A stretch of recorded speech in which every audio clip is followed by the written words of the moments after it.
नमस्कार दोस्तों। स्वागत है आपका आपके अपने YouTube channel air force exam paper में। दोस्तों आज की क्लास में हम लोग बात करने वाले हैं फिजिक्स मतलब भौतिक विज्ञान के क्वेश्चंस के बारे में, जो कि आपको इस वीडियो में 250 से ज़्यादा क्वेश्चंस करा देंगे। सिर्फ 50 मिनट में फुल रिवीजन आपका हो जाएगा। तो वीडियो को आप लोग लास्ट देखिएगा बिना स्किप किए, क्योंकि ये वीडियो आप लोगों के लिए बहुत ही हेल्पफुल रहने वाला है। तो आइए वीडियो को स्टार्ट करते हैं।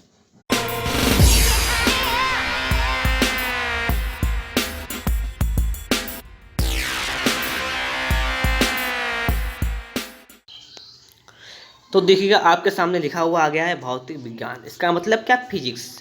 तो जितने भी मेन इंपॉर्टेंट पॉइंट्स हैं, टॉपिक्स हैं, उनके बारे में आज इसमें बात करने वाले हैं। वीडियो को लास्ट तक देखिएगा बिना स्किप किए हुए, ठीक है। देखिएगा आपके सामने सबसे पहले क्या आ गया है, डेफिनेशन से बेहतरीन और आपको बिल्कुल लास्ट तक बहुत ही अच्छी सुविधा यहाँ पे मिल जाएगी। सभी के बारे में बेहतरीन जानकारी हो जाएगी। आपके देखिए लिखा हुआ है कि इकाई समय में तय की गई दूरी को चाल कहते हैं, ठीक है। चाल को कैसे कहते हैं आपको पता होना चाहिए। चाल का हमारा फॉर्मूला होता है, ठीक है, चाल बराबर दूरी बटे समय।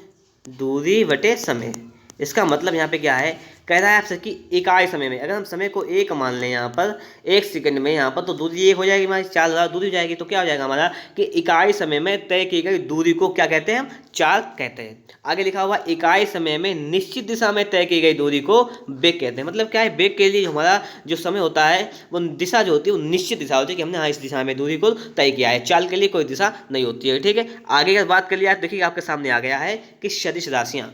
तो सदिश राशियाँ पता होना चाहिए कि सदिश माने शाह माने शहीद, दिशा माने दिशा। मतलब क्या है, राशियों को परिणाम और दिशा दोनों होते हैं। सदिश माने शहीद दिशा, मतलब जिसमें राशि में क्या होता है, परिणाम दिशा दोनों होते हैं, उन्हें सदिश राशियाँ कहते हैं। जबकि अदिश राशियों में केवल परिणाम होता है, दिशा नहीं होती। आ माने नहीं, दिशा माने दिशा, जिसमें दिशा नहीं होती उन्हें अदिश राशियाँ कहते हैं। देखिए आपके सामने आगे आया है कि चाल एक अदिश राशि है जबकि वेग एक सदिश राशि है। चाल जो होती है वो अदिश राशि, बताया था, आप पढ़ चुके हैं आप लोगों पर कि चाल के लिए किसी दिशा की आवश्यकता नहीं होती है यहाँ पे वेग के लिए, लेकिन एक दिशा की आवश्यकता होती है, इसलिए हमारी सदिश राशि हो जाएगी। आगे लिखा हुआ है कि किसी वस्तु द्वारा निश्चित दिशा में स्थान परिवर्तन विस्थापन कहलाता है। विस्थापन कहलाता है, ठीक है। आगे देखिए लिखा हुआ है कि विस्थापन कैसा, विस्थापन शून्य हो सकता है लेकिन तय की गई दूरी शून्य नहीं हो सकती। अच्छा बात समझिएगा, विस्थापन होता क्या है। मान लीजिए आपने यहाँ से चलना शुरू किया, ठीक है, यहाँ से चले आप यहाँ पहुँचे, यहाँ से यहाँ, यहाँ से यहाँ पर आ गए, ठीक है।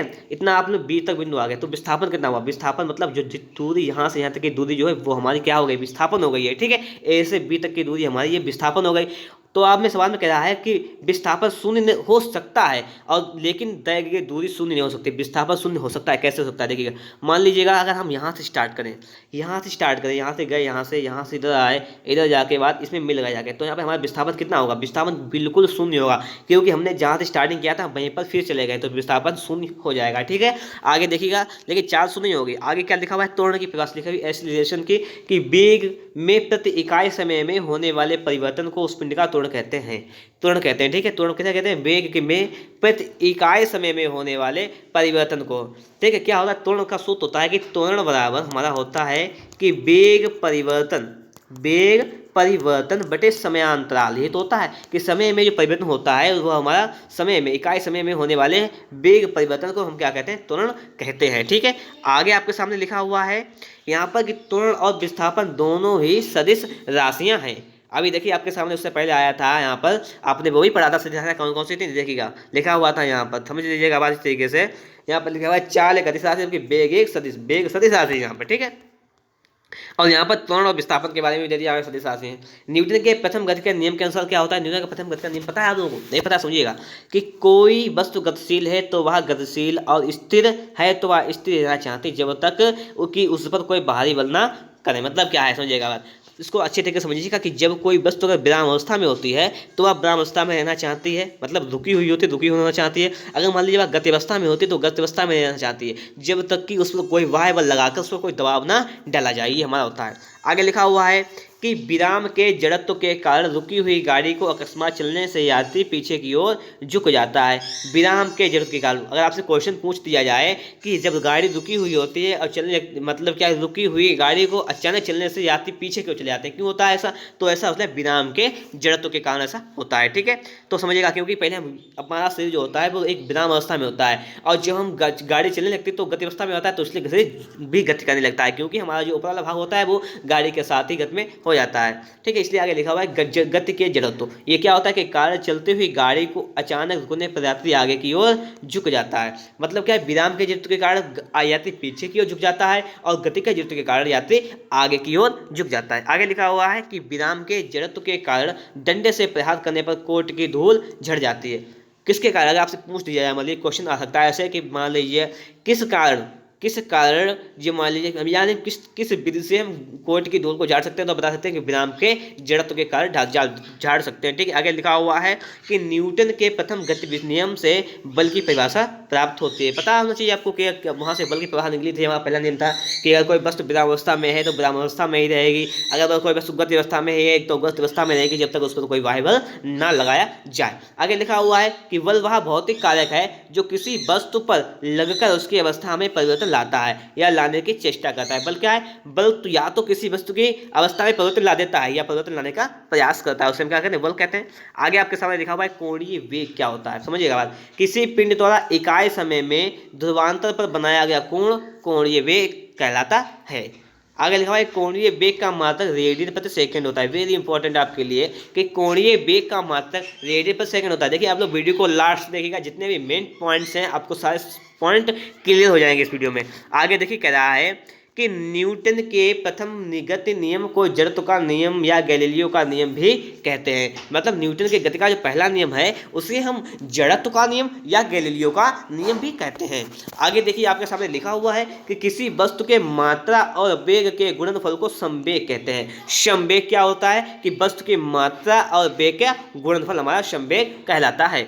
आगे आपके सामने देखिएगा लिखा हुआ है कि न्यूटन के द्वितीय गति का नियम के अनुसार क्या होता है कि किसी वस्तु के संवेग में परिवर्तन की दर उस वस्तु पर आरोपित बल के समानुपाती तथा द्रव्यमान के व्युत्क्रमानुपाती होता है और त्वरण की दिशा की बल की दिशा में होती है। तो ये हमारा जो होता है न्यूटन का सेकंड लॉ होता है। आगे बात क्या लिखा हुआ है देखिएगा, समझने का प्रयास कीजिएगा यहाँ पर कि न्यूटन के द्वितीय गति नियम से बल का व्यंजक प्राप्त होता है। ठीक है, न्यूटन के द्वितीय नियम से बल का व्यंजक प्राप्त होता है। आगे लिखा हुआ है देखिएगा कि यदि कोई वस्तु, बहुत ही आगे की भाषा है कि यदि कोई बल किसी वस्तु पर बहुत ही कम समय तक कार्यरत रहे और बल तथा समय के गुणनफल को आवेग कहते हैं। मतलब क्या, कोई बल लगाया जाए और बहुत ही कम समय तक लगे तो उसे क्या कहते हैं, इस बल और समय के गुणनफल जो हमारा होगा उसे हम कहेंगे आवेग। आगे आपके सामने लिखा हुआ है कि जिस बल का परिणामी शून्य नहीं होता है उसे असंतुलित बल कहा जाता है। परिणामी मतलब क्या, असंतुलित बल क्या होता है हमारा समझने का प्रयास कीजिएगा। मान लीजिए आप गेट है, गेट के दूसरी तरफ 4 लोग हैं और एक तरफ 2 लोग हैं और दूसरी तरफ से 2 धक्का लगा रहे हैं, इधर से धक्का लगा रहे हैं, तो देखिए जिधर से 4 लोग हैं उनमें ताकत ज़्यादा है तो धक्का मतलब पीछे की ओर लग रहा है। इसका मतलब क्या, बल हमारा असंतुलित बल हो जाएगा। और संतुलित कब होगा, जब 4 लोग आगे हैं 4 पीछे, बराबर मतलब क्या, पावर बराबर पावर लगा रहे हैं, बराबर बल लगा रहे हैं। अगर मान लीजिए वो 100 न्यूटन का बल लगा है तो वो भी अगर 100 न्यूटन का बल लगा रहे हैं तो वो गेट वहीं पर रहेगा। इसका मतलब बस संतुलित लगेगा। लिखा हुआ है कि न्यूटन के गति के तृतीय नियम के अनुसार क्या होता है कि प्रत्येक क्रिया के बराबर परंतु विपरीत दिशा में प्रतिक्रिया होती है। ठीक है, ये हमारा नियम होता है तीसरा।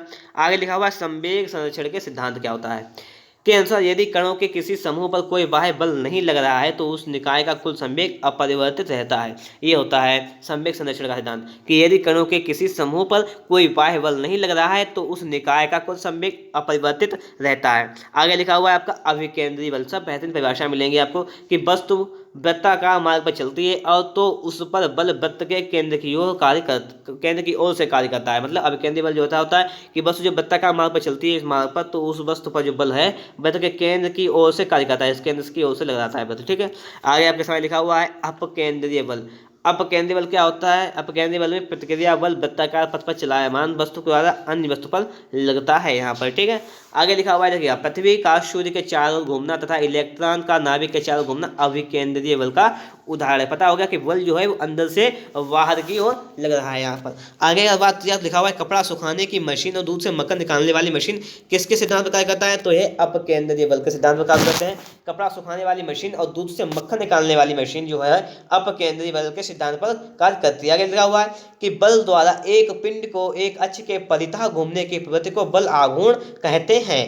टाउ मतलब समझा होगा, आपने पढ़ा होगा इंटर क्लास में। आगे लिखा हुआ है कि बल आघूर्ण एक सदिश राशि है, इसका मात्रक न्यूटन मीटर होता है। बल आघूर्ण कैसी राशि, सदिश राशि है और इसका मात्रक न्यूटन मीटर होता है। आगे आपके सामने देखिए लिखा हुआ है कि किसी पिंड का भार वह बल है जिससे पृथ्वी उसे अपने केंद्र की ओर खींचती है। ठीक है, थोड़े जो टॉपिक है इनको याद कीजिएगा कि जब बल द्वारा किसी वस्तु में विस्थापन उत्पन्न किया जाता है तो इसे कार्य होना समझाता है। कार्य होता है बल गुणे विस्थापन। कार्य बराबर होता है W बराबर F इंटू डी होता है कि कार्य बल गुणे विस्थापन मतलब क्या है, जब बल द्वारा किसी वस्तु में विस्थापन उत्पन्न किया जाता है। मतलब क्या है, कोई मान लीजिए कोई काम कर रहे हैं, उसमें मान लीजिए आप कोई तख्ता वगैरह ले जा रहे हैं, तो उसमें आपने ताकत लगाए तो उसमें क्या हुआ, वो आगे बढ़ गया, विस्थापित हो गया, तो हमें इससे उसका जो गुणनफल होगा तो क्या कहलाएगा, हमारा कार्य कहलाएगा। आगे आपके समय लिखा हुआ है कि कार्य की जो माप होती है लगाए गए बल तथा बल की दिशा में वस्तुओं के विस्थापन के गुणनफल के बराबर होती है। मतलब वही तो है कि W बराबर F इंटू टी, कार्य की जो माप है वो लगाए गए बल और बल की दिशा में विस्थापन के गुणनफल के बराबर होता है। आगे आपके सामने लिखा हुआ है कि कार्य करने की दर शक्ति कहलाता है और जबकि कार्य करने की क्षमता ऊर्जा कहलाती है।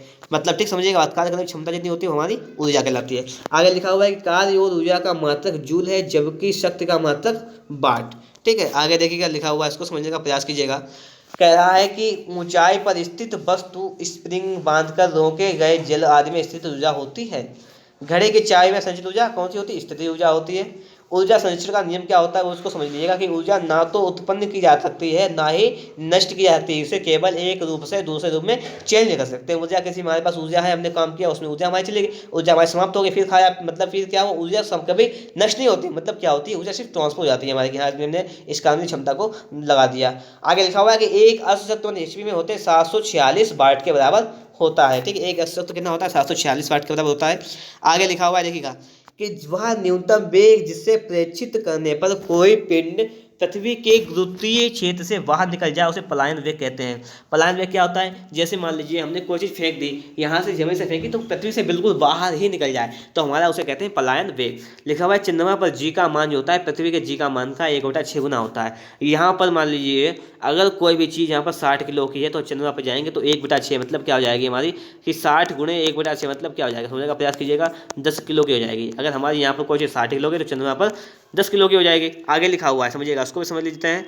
आगे देखिए आपके सामने आया है कि पृथ्वी के लिए पलायन वेग का मान 11.2 किलोमीटर प्रति सेकंड होता है, जबकि सौरमंडल के लिए पलायन वेग 42 किलोमीटर प्रति सेकंड होता है और चंद्रमा का 2.4 किलोमीटर प्रति सेकंड होता है।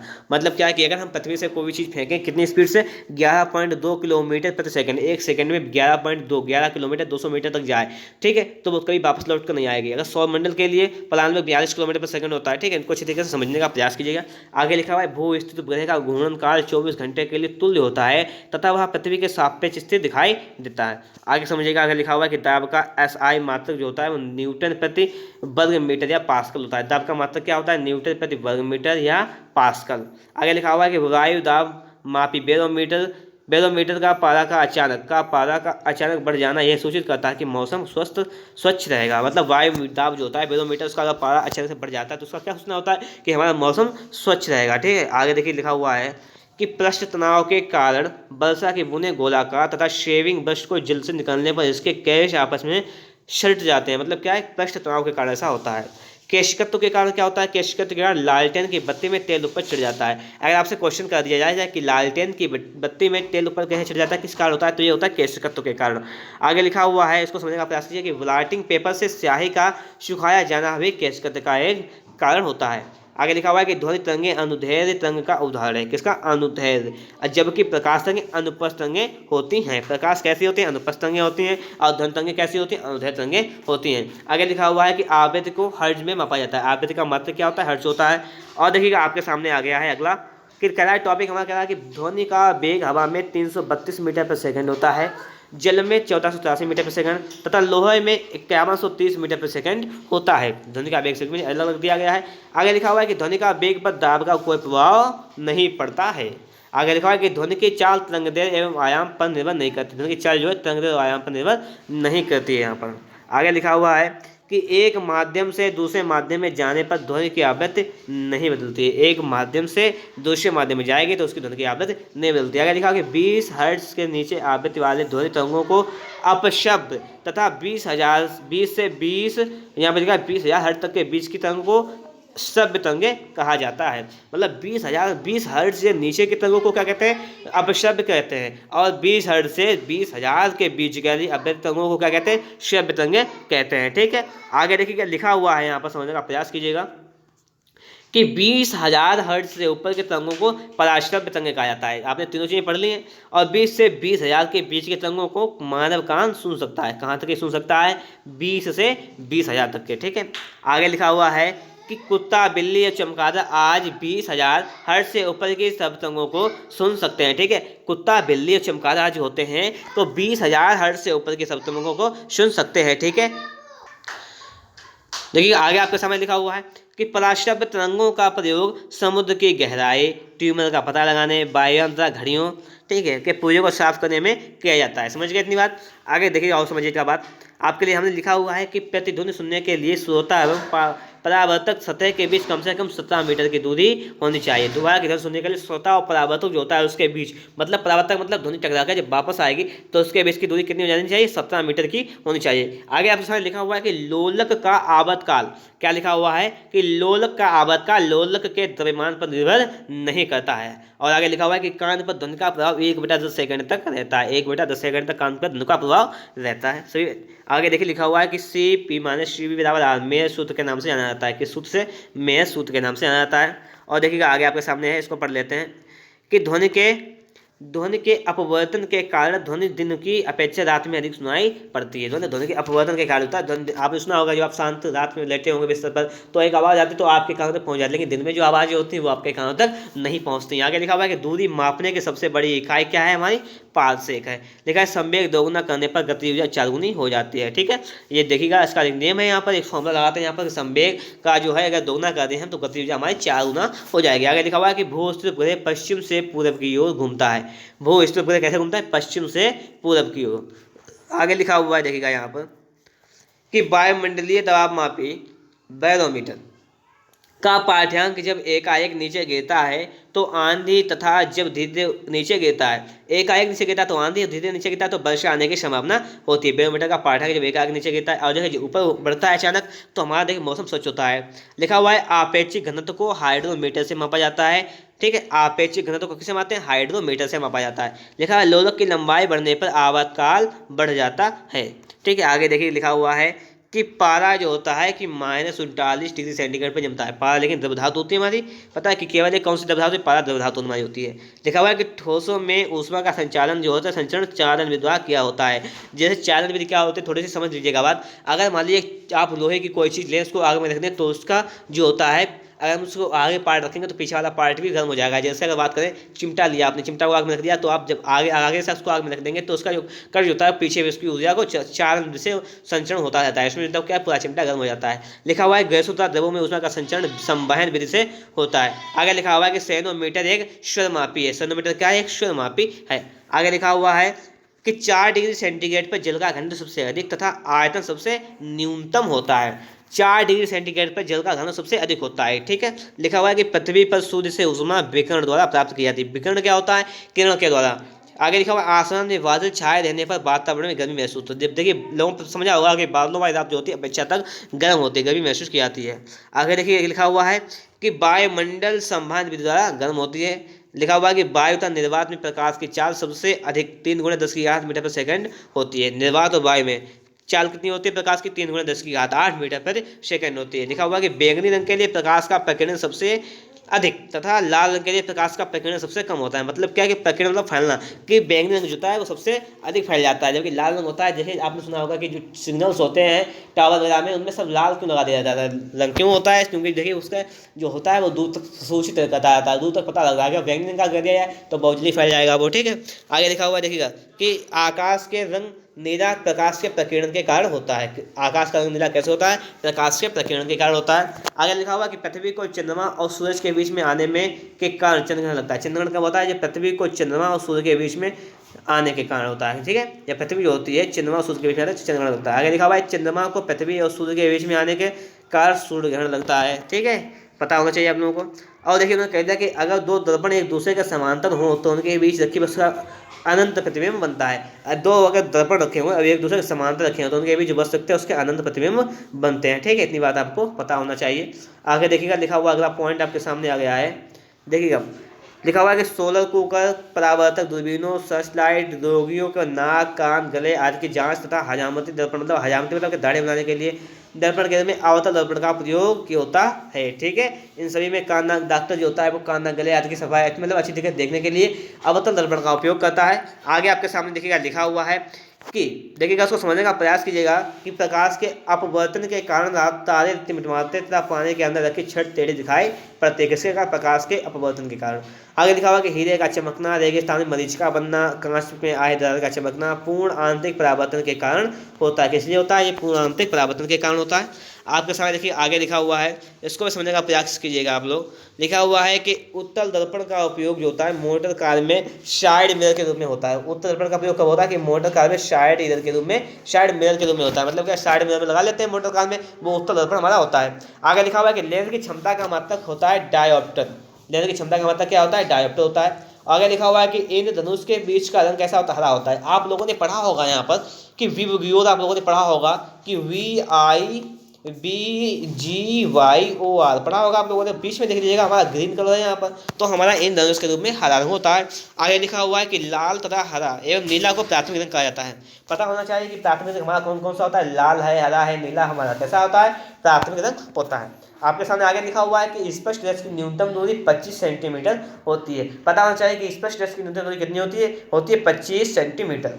आगे लिखा हुआ है कि इंद्रधनुष ठीक सूर्य के ठीक विपरीत दिशा में बनता है। एक कहाँ बनता है? सूर्य के ठीक विपरीत दिशा में। अगर हमारा सूरज पश्चिम में पहुंच गया है तो इंद्रधनुष हमारा कहाँ बनेगा? पूर्व में बन जाएगा। आगे लिखा हुआ है कि निकट दृष्टि दोष मायोपिया के निवारण के लिए अवतल लेंस का प्रयोग किया जाता है। निकट दृष्टि दोष के लिए किस लेंस का उपयोग किया जाता है? अवतल लेंस का प्रयोग किया जाता है। ठीक है, आगे लिखा हुआ है कि पानी के अंदर हवा का बुलबुला जिसकी सतह उत्तल होती है अवतल लेंस की भांति कार्य करता है। आगे लिखा हुआ है किसी रंग का प्रकीर्णन उसके तरंग दैर्घ्य पर निर्भर करता है। किसी रंग का जो प्रकीर्णन होता है उसके तरंग दैर्घ्य पर निर्भर करता है। अगर आगे बात किया तो लिखा हुआ है कि लाल रंग का तरंग दैर्घ्य सबसे अधिक तथा बैंगनी रंग का तरंग दैर्घ्य सबसे कम होता है। देखिए, लाल रंग का प्रकीर्णन सबसे कम होता है, तरंग दैर्घ्य सबसे अधिक होता है, और बैंगनी रंग का प्रकीर्णन सबसे अधिक और तरंग दैर्घ्य सबसे कम होता है। लिखा हुआ है कि अंतरिक्ष से देखने पर आकाश काला दिखाई देता है। आकाश कैसा दिखाई देता है? आकाश काला दिखाई देता है। आगे लिखा हुआ है काले रंग की वस्तु सभी रंगों को अवशोषित करती है। काले रंग की वस्तु जो होती है सभी रंगों को अवशोषित कर लेती है। आगे देखिए लिखा हुआ है आपके सामने कि रंगीन टेलीविजन के प्राथमिक रंग लाल, हरा और नीला होता है रंगीन टेलीविजन का। और देखिएगा, समझिएगा बात, पूर्ण वर्ण किसे कहते हैं? जिन दो रंगों को मिलाने से श्वेत रंग बनता है उन्हें हम पूरक रंग, पूरक वर्ण कहते हैं। जिन पदार्थों से होकर विद्युत आवेश सरलता से प्रभावित होता है उसे चालक कहते हैं। चालक क्या होता है? कि जिसमें हम विद्युत धारा का प्रवाह आसानी से कर लेते हैं उन्हें हम चालक पदार्थ कहते हैं। चांदी विद्युत का सबसे अच्छा चालक है। देखिए, सब चांदी जो होता है वो विद्युत का सबसे अच्छा चालक होता है, पता होना चाहिए आपको। इसके बाद आगे देखिए आपके सामने आ गया है कि जिन पदार्थों से होकर आवेश का प्रवाह नहीं होता है उन्हें अचालक कहते हैं। चालक क्या होता है? जिनमें आवेश चलता है उन्हें चालक, और जिनमें आवेश नहीं चलता है, प्रवाह नहीं होता है, उसे हम अचालक कहते हैं। लिखा हुआ है कि लकड़ी, रबड़ तथा कागज कैसे होते हैं? अचालक होते हैं। लिखा हुआ था वैसे पदार्थ जिनकी विद्युत चालकता चालक एवं अचालक के बीच होते हैं उन्हें क्या कहते हैं? उन्हें हम अर्धचालक कहते हैं। जैसे सिलिकॉन होता है, कार्बन होता है, जर्मेनियम होता है, अर्धचालक हमारे पदार्थ ये होते हैं। ठीक है, आगे बात की जाए तो होगा जरा दृष्टि दोष प्रयोग। यहाँ पर जरा दृष्टि दोष के लिए क्या करेंगे? यहाँ पर इसके निवारण के लिए क्या कहते हैं? हम बायफोकल लेंस का प्रयोग करते हैं ज्यादा दृष्टि दोष के लिए। लिखा हुआ अवैधुकता के निवारण के लिए हम बेलनाकार लेंस का प्रयोग किया जाता है। इंद्रधनुष प्रकाश के वर्ण विक्षेपण के कारण बनता है। इंद्रधनुष कैसे बनता है? प्रकाश के वर्ण विक्षेपण के कारण बनता है। लिखा हुआ है कि संयुक्त सूक्ष्मदर्शी में 2 उत्तल लेंस का प्रयोग होता है। किसमें होता है? संयुक्त सूक्ष्मदर्शी जो होती है उसमें 2 उत्तल लेंसों का प्रयोग किया जाता है। आपके सामने आगे लिखा हुआ है कि नेत्र दान में कार्निया का दान किया जाता है। किसका दान किया जाता है? कार्निया का। सब पॉइंट जो है एक से एक टॉप के पॉइंट है, अच्छी तरीके से पढ़ते रहिएगा इनको। लिखा हुआ है कि मानव नेत्र के रेटिना पर बना प्रतिबिंब वास्तविक, उल्टा एवं वस्तु के छोटा बनता है। ठीक है, समझ लीजिएगा बात। देखा हुआ रेटिना पर बना प्रतिबिंब स्थायी नहीं होता है। रेटिना पर जो प्रतिबिंब बनता है दोस्तों वो स्थायी नहीं होता है। लिखा हुआ है कांच के छड़ को रेशम से रगड़ने पर कांच में धनात्मक तथा रेशम में ऋणात्मक विद्युत उत्पन्न होती है। आगे लिखा हुआ है कि परमाणु जो होता है वो विद्युत का कैसा होता है? हमारा उदासीन होता है। आगे देखिएगा बात करते हैं यहाँ पर। आगे आपके सामने लिखा हुआ है, इसको पढ़ लेते हैं। लिखा हुआ है कि प्रत्येक पदार्थ के परमाणु में एक नाभिक होता है और जिसमें प्रोटॉन, न्यूट्रॉन विद्यमान होते हैं। समझिएगा बात। और प्रोटॉन धन आवेश होता है, इलेक्ट्रॉन ऋण आवेश होता है, जबकि न्यूट्रॉन आवेशहीन होता है। इसका मतलब क्या है? देखिएगा, अगर हमारा ये परमाणु है तो इसमें इसका नाभिक होगा, ठीक है, परमाणु का।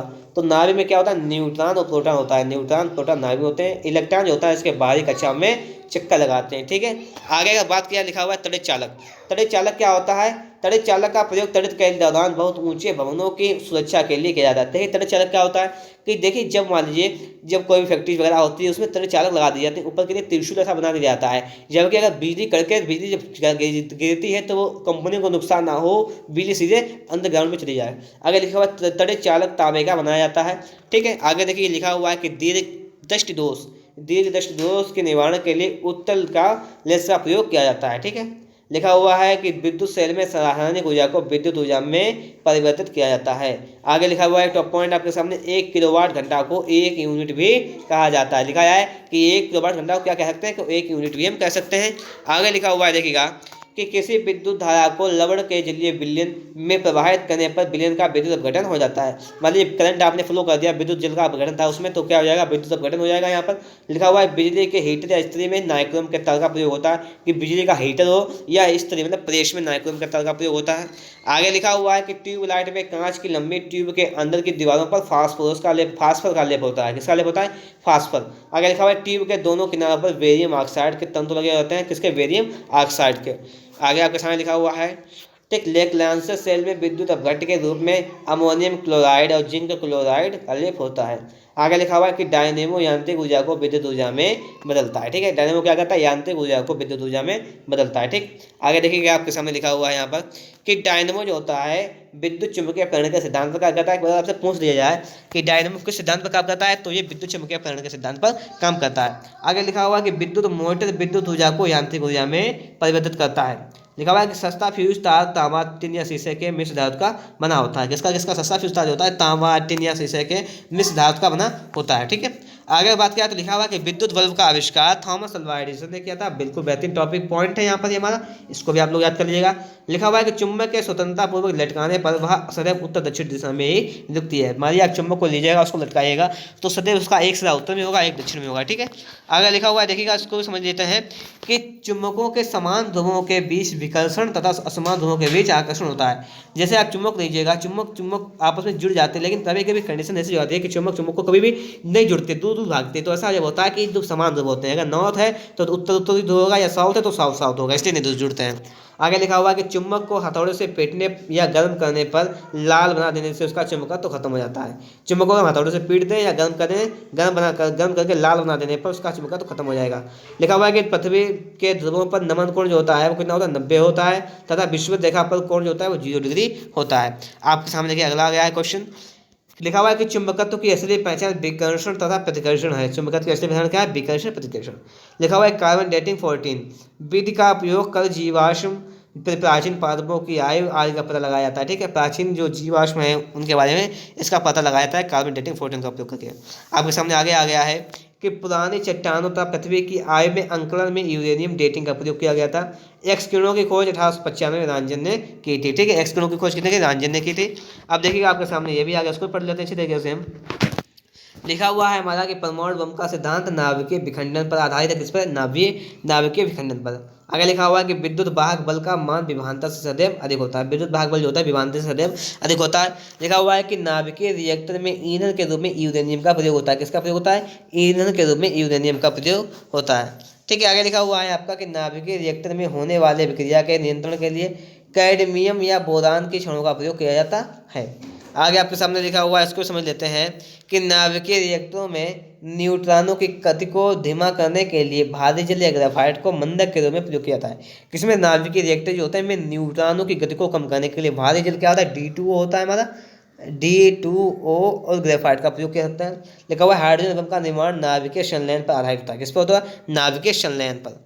आगे लिखा हुआ है कि सूर्य और तारों में ऊर्जा का स्रोत नाभिकीय संलयन है। किसमें, नाभिकीय संलयन, ठीक है। लिखा हुआ है कि एक्स किरणों का उपयोग किसमें किया जाता है, यांत्रिकी में, उद्योगों में, जासूसी में, कला में, अनुसंधान में, चिकित्सा जगत, टूटी हड्डियों का पता लगाने में एक्स किरणों का खोज किया जाता है, उपयोग किया जाता है। लिखा हुआ है कोबाल्ट 6 का उपयोग कैंसर के इलाज में किया जाता है। किसका, कोबाल्ट 60 का उपयोग कैंसर के इलाज में किया जाता है। लिखा हुआ है चाय बनाने के लिए विद्युत द्वारा केतली में पानी संवहन विधि द्वारा गर्म करते हैं। किस विधि से? संवहन विधि से।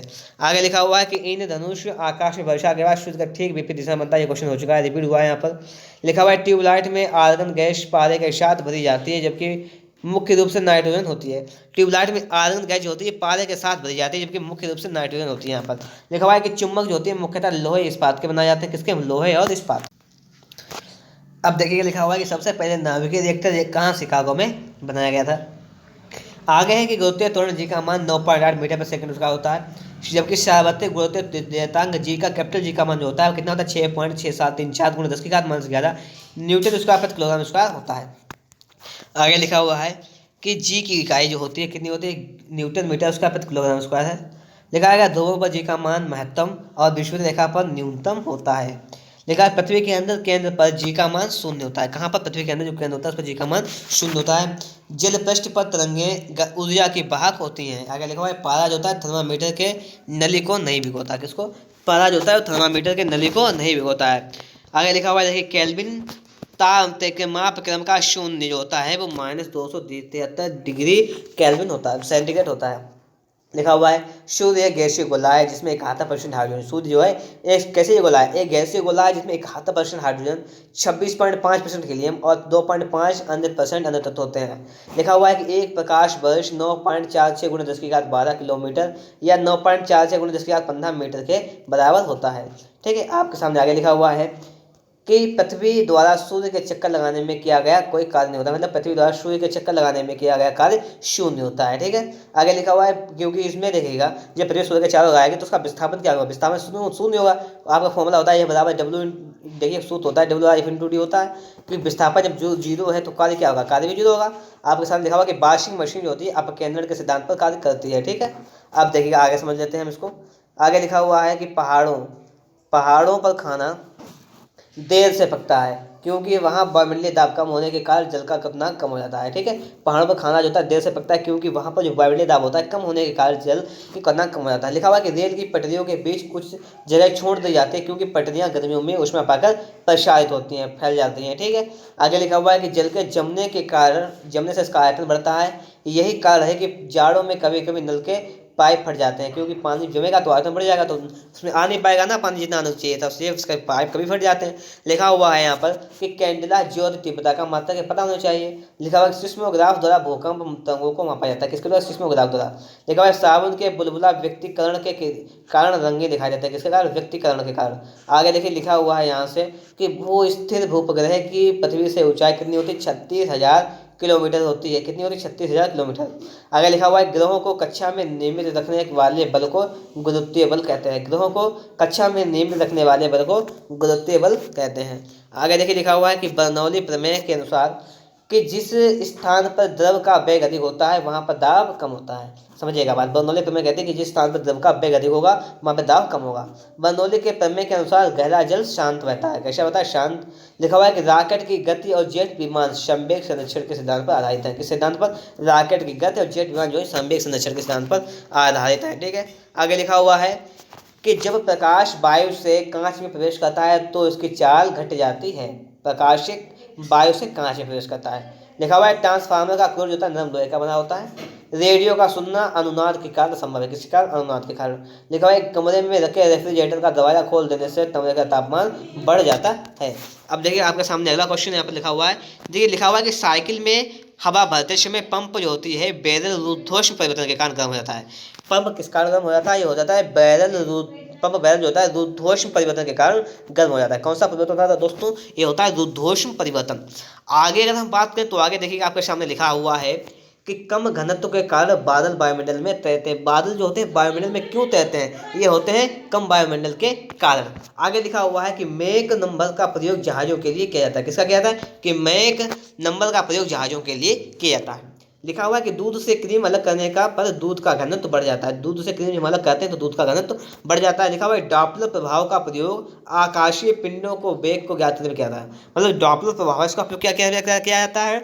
आकाशीय पिंडों के वेग ज्ञात करने में किया जाता है। ठीक है, अब आपके सामने आगे आ गया है, इसको समझ लेते हैं कि यदि किसी वस्तु का द्रव्यमान नियम तथा प्रकाश का वेग c है तो इसके द्रव्यमान से संबंधित ऊर्जा E बराबर mc² होगी। ठीक है, लिखा हुआ है कि किसी स्थान पर पृथ्वी का संपूर्ण चुंबकीय क्षेत्र क्षैतिज तल के साथ जितना कोण बनाता है उस स्थान पर नमन कोण कहते हैं। नमन कोण क्या होता है कि किसी स्थान पर जो पृथ्वी का संपूर्ण चुंबकीय क्षेत्र क्षैतिज तल के साथ जितना कोण बनाता है उस स्थान का नमन कोण कहते हैं। ठीक है, आगे देखिएगा आपके सामने लिखा हुआ है कि किसी स्थान पर पृथ्वी के चुंबकीय या मौतल के बीच के कोण को दिक्पात कोण कहते हैं। वेरी इंपॉर्टेंट है सभी। लिखा हुआ है अस्थायी चुंबक बनाने के लिए नरम लोहे का प्रयोग किया जाता है। अस्थायी चुंबक बनाने के लिए किसका प्रयोग किया जाता है? नरम लोहे का प्रयोग किया जाता है, जबकि स्थायी चुंबक बनाने के लिए इस्पात का प्रयोग किया जाता है। लिखा हुआ है शुद्ध फ्यूज जो होता है टिन का बना होता है। शुद्ध फ्यूज किसका बना होता है? टिन का बना होता है। ठीक है, आगे बात करें तो देखिएगा आपके सामने आगे लिखा हुआ है कि प्राकृतिक चुंबक जो होती है वो फेरस लोहे ऑक्साइड Fe3O4 है। ठीक है, जिसका आकार निश्चित नहीं होता है। ठीक है, आगे लिखा हुआ है देखिएगा कि ट्रांसफार्मर जो होता है वो विद्युत चुंबकीय प्रेरण के सिद्धांत पर कार्य करता है। किसके सिद्धांत पर? विद्युत चुंबकीय प्रेरण के सिद्धांत पर काम करता है। आगे लिखा हुआ है कि माइक्रोफोन विद्युत चुंबकीय प्रेरण के सिद्धांत पर आधारित होता है। किसके सिद्धांत पर? विद्युत चुंबकीय प्रेरण के सिद्धांत पर आधारित होता है। ठीक है, आगे आपके सामने आ गया है कि कैथोड किरणें अदृश्य किरणें होती हैं, दिखाई नहीं देती हैं। कैथोड किरणों का वेग प्रकाश के वेग का 1/10 गुना होता है। लिखा हुआ है कि हवाई जहाज में फाउंटेन पेन से स्याही बाहर निकल जाती है, क्योंकि ऊंचाई बढ़ने से वायुदाब में कमी आने लगती है, इसलिए जो पेन से स्याही जो होती है बाहर निकलने लगती है। ठीक है, आपके सामने देखिए आगे आ गया है कि एक स्थिर चुंबक का हमेशा उत्तर उत्तर तथा दक्षिण दक्षिण को दर्शाती है। मतलब क्या? एक स्थिर चुंबक जो होती है हमेशा उत्तर को और दक्षिण को दर्शाती है। और एक बार 10⁵5 पास्कल के बराबर होता है। पास्कल, ठीक है, एक आपने सुना होगा कि जो दाब की इकाई होती है वो बार भी कहते हैं, और पास्कल भी होती है। तो होता है कि एक बार जो होता है वो 10⁵5 पास्कल के बराबर होता है। ठीक है, आगे लिखा हुआ है कि बर्फ के दो टुकड़ों को आपस में दबाने पर टुकड़े आपस में चिपक जाते हैं, क्योंकि दाब अधिक होने से बर्फ का गलनांक घट जाता है।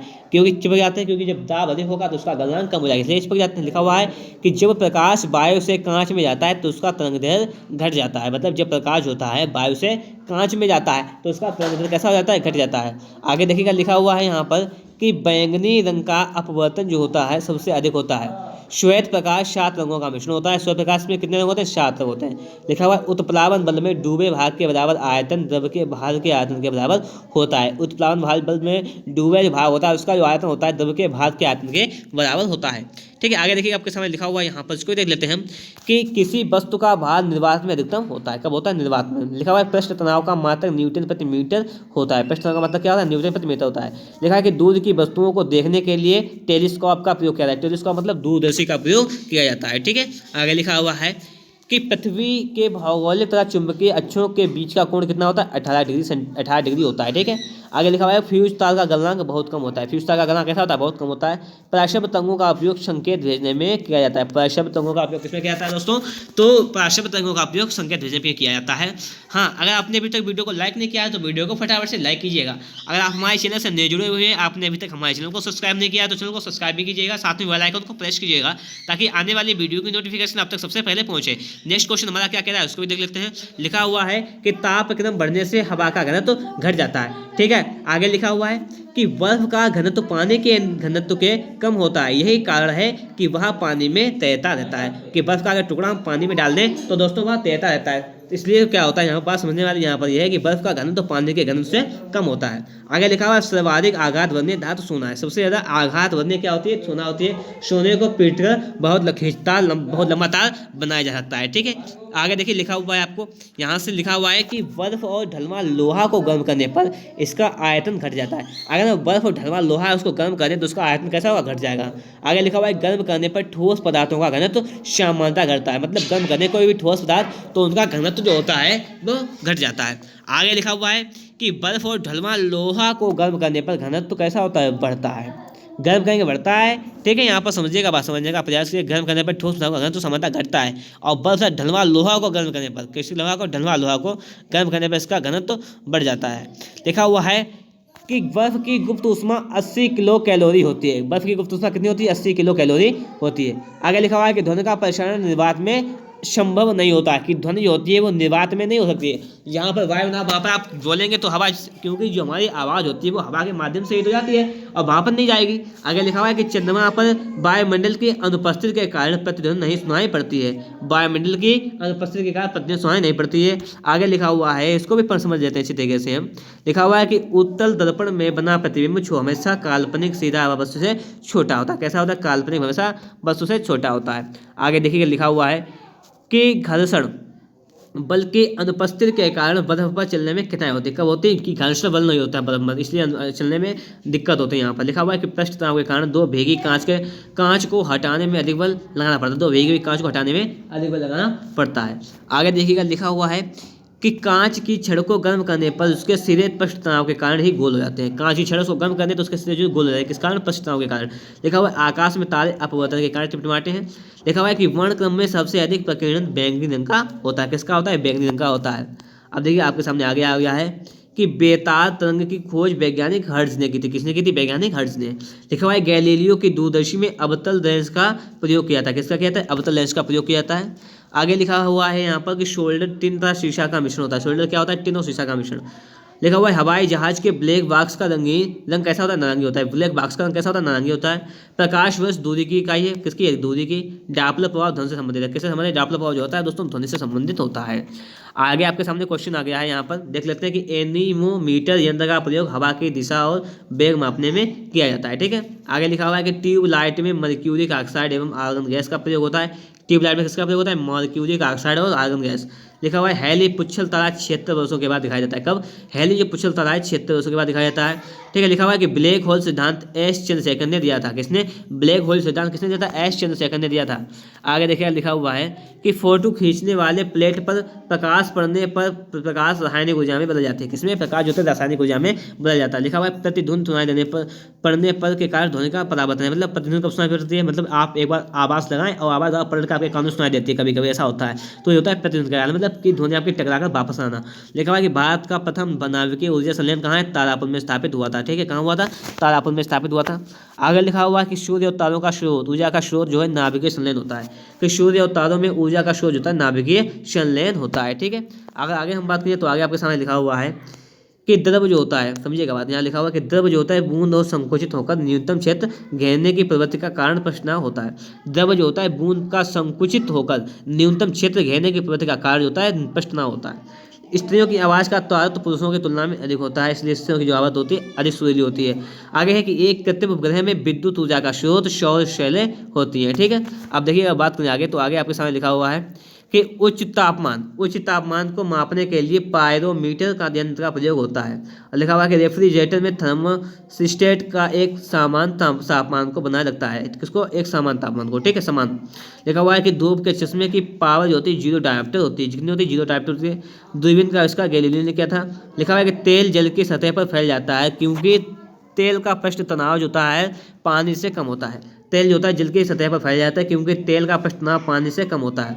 लिखा हुआ है कि वस्तु की मात्रा बदलने पर घनत्व अपरिवर्तित रहेगा। आगे लिखा हुआ है कि जल का वाष्प में बदलना एक भौतिक परिवर्तन है। कौन सा परिवर्तन है? कि जब जल होता है वह वाष्प में बदल जाता है तो उसका कौन सा परिवर्तन होता है? ये हमारा भौतिक परिवर्तन है। यहाँ पर आगे का बात यहाँ लिखा हुआ है, इसको भी देख लेते हैं कि हवाई जहाज से यात्रा करते उसमें पेन से स्याही निकलने लगती है, इसका कारण वायुदाब में कमी। वो तो बात हो चुकी है। यहाँ पर जो फाउंटेन पेन होता है उससे वायु निकलने लगती है, फाउंटेन पेन का मतलब स्याही निकलने लगती है, होता है हमारा वायुमंडल में कमी आ जाने के कारण, वायुदाब में कमी। आगे लिखा हुआ है ठीक है कि जल की सतह के कारण ऊपर का दृश्य देखने के लिए पनडुब्बी में पेरिस्कोप यंत्र का प्रयोग किया जाता है। किसका किया जाता है? पेरिस्कोप। लिखा हुआ है कि भिन्न भिन्न तारों के भिन्न भिन्न रंग इसके विकिरण के विविधता के कारण होते हैं। आगे लिखा हुआ है कि वायुमंडल में प्रकाश के विसरण का कारण क्या होता है? धूल कण होता है। और देखिए आपके सामने आगे लिखा हुआ है कि ध्वनि तरंगे ठोस या गैस दोनों माध्यमों में चल सकते हैं। ध्वनि तरंगे ठोस और गैस दोनों माध्यमों में चल सकते हैं। लिखा हुआ है कि लेजर बीम का उपयोग कैंसर चिकित्सा में होता है। किसमें होता है? कैंसर चिकित्सा में होता है। आगे लिखा हुआ है कांच से होकर गुजरने वाला पर प्रकाश की गति कैसी होती है? न्यूनतम होती है। आगे लिखा हुआ है कि जैव अणु का संश्लेषण और टूट जाना उपापचय है। क्या है? कि जैव अणु का संश्लेषण और टूट जाना उपापचय है। ठीक है। आगे लिखा हुआ है कि ग्रह गति नियम का प्रतिपादन जॉन केपलर ने किया था। ग्रह गति नियम का प्रतिपादन किसने किया था? जॉन केपलर ने किया था। आगे लिखा हुआ है कि माध्यम के तापमान में वृद्धि के साथ प्रकाश की गति वैसी रहती है। आगे आपके लिखा हुआ है कि लाल रंग के गुलाब को हरे रंग में देखने पर वह काला दिखाई देता है। मतलब क्या, लाल रंग के गुलाब को हरे रंग में देखने पर वह हमें कैसा दिखाई देता है, वह हमें काला दिखाई देता है। ठीक है, आगे आपके सामने लिखा हुआ है कि सरल, समझने का प्रयास कीजिएगा, सरल सूक्ष्मदर्शी में बना प्रतिबिंब आभासी तथा सीधा होता है। एसआई पद्धति में बल का मात्रक क्या होता है, न्यूटन होता है, जबकि सीजीएस पद्धति में बल का मात्रक डाइन होता है। और एक बात और याद कर लीजिएगा कि एक डाइन जो होता है वो 10⁵ न्यूटन के, एक न्यूटन जो होता है वो 10⁵ डाइन के बराबर होता है। ठीक है, इतनी बात आप लोगों को यहाँ पर समझ में आ गई होगी। तो देखिएगा आपके सामने है कि इलेक्ट्रॉन नाभिक के चारों ओर अभिकेंद्रीय बल के कारण चक्कर लगाते हैं। कौन सा बल, अभिकेंद्रीय बल। आगे लिखा है सर्कस में मौत का कुआं अपकेंद्रीय बल का उदाहरण है। किसका उदाहरण है, सर्कस में जो मौत का कुआं होता है वो अपकेंद्रीय बल का उदाहरण होता है। लिखा हुआ है कैंची, सणसी, पिलास सब प्रथम श्रेणी के उत्तोलक हैं। उत्तोलक जानते हैं आप लोग, ये सब प्रथम श्रेणी में आते हैं। लिखा हुआ सदावता जो होता है, नट क्रेकर, नींव नचोड़ने वाली मशीन द्वितीय श्रेणी के उत्तोलक हैं। ठीक है, इनको भी थोड़ा सा सीख लेते हैं। आगे लिखा हुआ है कि चिमटा, चिमटा जो होता है और किसान का हल तृतीय श्रेणी के उत्तोलक है। अगर आ जाए कहीं पर आप तो उसको टिक कर सकते हैं। आगे लिखा हुआ कि वायु की अनुपस्थिति में समान ऊंचाई से गिराई गई दो भिन्न भिन्न द्रव्यमानों की वस्तुएं पृथ्वी पर एक साथ पहुंचेंगी। वायु की अनुपस्थिति में समान ऊंचाई से गिराई गई दो भिन्न भिन्न द्रव्यमानों की जो वस्तुएं पृथ्वी पर एक साथ पहुंचेंगी। ठीक है, ये नहीं कि अगर कोई चीज़ भारी चीज़ वो जल्दी पहुंच जाएगी, हल्की चीज़ कम देर पहुंचेगी, ऐसा नहीं होता है। ठीक है, जब वायु की अनुपस्थिति मतलब निर्वात हो, यहाँ पर समझने का प्रयास कीजिएगा आप लोग। आगे लिखा हुआ है यहाँ पर कि वायु की उपस्थिति में समान ऊंचाई से गिराई गई वस्तुओं को भारी वस्तु हल्के वस्तु की तुलना में पहले, लिखा हुआ है वायु की उपस्थिति में, वायु की जब उपस्थिति हो तो समान ऊंचाई से गिराई गई वस्तु में भारी वस्तु हल्के वस्तु की तुलना में पहले पृथ्वी पर पहुंचेगी। ठीक है, आगे आपके लिए लिखा हुआ है यहाँ पर कि पलायन वेग किसी पिंड को कक्षीय वेग का √2 गुना होता है। मतलब क्या है कि पलायन वेग जो होता है वो कैसा होता है, वो किसी पिंड की कक्षीय वेग का √2 गुना होता है। ठीक है, आगे लिखा हुआ है कि यदि पृथ्वी की कोणीय चाल में 17 गुना वृद्धि कर दी जाए तो विषुवत रेखा पर घूमने वाली वस्तु का भार 0 हो जाएगा। आगे लिखा हुआ है कि स्प्रिंग को अपनी सामान्य लंबाई पर वापस लौटने के लिए लगने वाले बल को प्रत्यानयन बल कहते हैं। प्रत्यानयन बल कैसे कहते हैं कि स्प्रिंग को अपनी सामान्य लंबाई पर वापस आने के लिए, स्प्रिंग खींचते हैं वो बल लगाता है वापस आने के लिए, तो उसे कहते हैं प्रत्यानयन बल। आगे लिखा हुआ है कि पानी के अंदर ध्वनि सुनने वाला यंत्र कौन सा होता है, हाइड्रोफोन कहलाता है। क्या कहलाता है, हाइड्रोफोन। लिखा होता है कि 1 नैनोमीटर 10⁻⁹ मीटर के बराबर होता है। श्यानता की इकाई क्या है, पॉइज है। श्यानता की इकाई पॉइज है। मैनोमीटर द्वारा गैस का दाब मापा जाता है, मैनोमीटर द्वारा गैस का दाब मापा जाता है। आगे लिखा हुआ है, इसको भी देख लेते हैं। लिखा हुआ है यहाँ पर सभी भारी रेडियो सक्रिय तत्व अंतिम रूप से सीसा में परिवर्तित होते हैं। आगे लिखा हुआ है सौर शेल और सौर ऊर्जा को विद्युत ऊर्जा में परिवर्तित करता है। लिखा हुआ है खाद्य ऊर्जा को हम कैलोरी में मापते हैं, खाद्य ऊर्जा को किसमें मापते हैं, कैलोरी में। लिखा हुआ है जब किसी पिंड की गति दोगुनी की जाती है तो उसका संवेग दोगुना हो जाता है। जब किसी पिंड की गति दोगुनी करेंगे तो उसका संवेग भी दोगुना हो जाता है। आगे लिखा हुआ है कि एक चुंबकीय क्षेत्र अल्फा बीटा कण को विक्षेपित करता है। किसको, अल्फा बीटा। लिखा हुआ है ट्रांसफार्मर एसी पर कार्य करता है। किस पर, ट्रांसफार्मर मतलब अल्टरनेटिव करंट पर काम करता है। लिखा हुआ है एक अतिचालक पैरामैग्नेटिज्म जो होता है अनुचुंबकीय दिखाता है। क्या होता है, एक जो अतिचालक होता है अतिचालक कर रहा है। ठीक है, सुपर कंडक्टर जो होता है पैरामैग्नेटिज्म दिखाता है। आगे लिखा जाता है फैराडे संख्या जो होती है 9.65 × 10⁻³ कूलाम के बराबर होती है। ठीक है, और आगे सामने लिखा हुआ है कि इलेक्ट्रॉन वोल्ट ऊर्जा की इकाई, किसकी इलेक्ट्रॉन वोल्ट जो ऊर्जा की इकाई है। लिखा हुआ है शुष्क शेल में कार्बन की छड़ एनोड तथा जिससे कि बर्तन कैथोड का कार्य करती है। लिखा हुआ है टेलीफोन लाइट में प्रवाहित ऊर्जा विद्युत ऊर्जा के रूप में होती है। ठीक है, आगे देखिएगा आपके सामने आ गया है कि एक धातु के तार में विद्युत का प्रवाह इलेक्ट्रॉन के कारण होता है। Oxygen, platinum, sodium, aluminium, manganese आदि अनुचुंबकीय पदार्थ हैं। कैसे अनुचुंबकीय हैं। लिखा हुआ है कि डायोड से धारा एक दिशा में बहती है। लिखा हुआ है गामा किरणों की बैरन क्षमता सबसे अधिक होती है। गामा किरणें जो होती हैं उनकी बैरन क्षमता सबसे अधिक होती है। ठीक है, आगे आपके सामने लिखा हुआ है कि प्रकाश के वेग को सर्वप्रथम रोमन ने नापा था। किसने नापा था, रोमन ने नापा था। लेकिन डॉपलर प्रभाव ध्वनि से संबंधित है। 2 बार क्वेश्चन रिपीट हो चुका है, इंपॉर्टेंट क्वेश्चन। लिखा है ध्वनि की चाल जो होती है 760 मील प्रति घंटा होती है। ठीक है, ध्वनि की चाल कितनी होती है, 760 मील प्रति घंटा। आगे लिखा हुआ है कि सबसे कम तरंग लंबाई वाली किरणें गामा किरणें होती हैं, सबसे कम तरंग लंबाई वाली। आगे लिखा हुआ है कि फोटोग्राफी में उपयोगी हाइपो रासायनिक रूप से सिल्वर ब्रोमाइड है। कौन सा है, हाइपो जो रासायनिक रूप से सिल्वर ब्रोमाइड है। आपके सामने आगे लिखा हुआ है कि ध्वनि का वेग होता है ठोस धातु यानी इस्पात या लोहे में 5000 मीटर प्रति सेकंड से भी अधिक होता है। ठीक है, आगे लिखा हुआ है गैसों में हाइड्रोजन में ध्वनि की चाल सबसे अधिक होती है। गैसों में जो होती है हाइड्रोजन, उसमें जो होती है हाइड्रोजन में ध्वनि की चाल सबसे अधिक होती है। आपके सामने आगे लिखा हुआ है क्वेश्चन, केल्विन पैमाने के 373 केल्विन बिंदु पर जल उबलता है। ठोस की शुद्धता गलनांक बिंदु के निर्धारण द्वारा ज्ञात की जाएगी। ठोस की शुद्धता कैसे ज्ञात की जाती है, गलनांक बिंदु के निर्धारण से ज्ञात की जाती है। आगे लिखा जाता है कि जल की अधिकतम घनत्व तथा न्यूनतम आयतन 4 डिग्री सेंटीग्रेड पर होता है। ठीक है, अगर आगे हम दोस्तों बात कर ले तो लिखा हुआ है कि जलते हुए विद्युत बल्ब के फिलामेंट का तार 2000 सेंटीग्रेड से 2500 सेंटीग्रेड तक होता है। लिखा हुआ है कि समुद्र की दूरी मापने की इकाई नाटिकल मील है। एक नाटिकल मील 1.852 किलोमीटर के बराबर होता है। याद कर लीजिएगा कि एक नाटिकल मील किसके बराबर होता है, 1.852 किलोमीटर के बराबर होता है।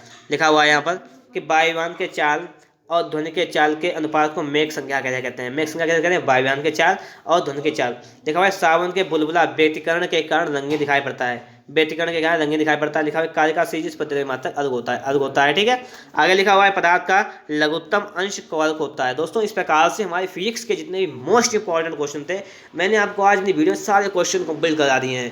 ठीक है, अगर वीडियो आप लोगों को अच्छा लगे तो फटाफट से वीडियो को लाइक कर दीजिएगा। तो अगर आपने अभी तक हमारे चैनल को सब्सक्राइब नहीं किया है, चैनल पर आप लोग नए जुड़े हैं तो फटाफट से चैनल को सब्सक्राइब भी कर लीजिएगा, साथ ही बेल आइकन को प्रेस कर लीजिएगा ताकि आने वाली वीडियो का नोटिफिकेशन दोस्तों आप तक सबसे पहले पहुंच जाए।